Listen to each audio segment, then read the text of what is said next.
Saudara PJ Gubernur Aceh Dr. Haji Safrizal ZAMSI mengapresiasi kinerja Aparatur Sipil Negara ASN pemerintah Aceh yang berhasil menyukseskan peringatan Bulan Pengurangan Resiko Bencana PRB.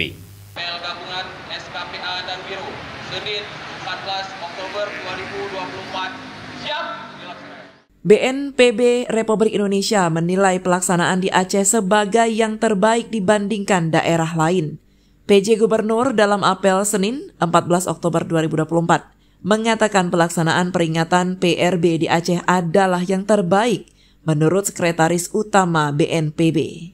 Ia menjelaskan keistimewaan kegiatan ini terletak pada keramah tamahan dalam melayani tamu tanpa memandang pangkat.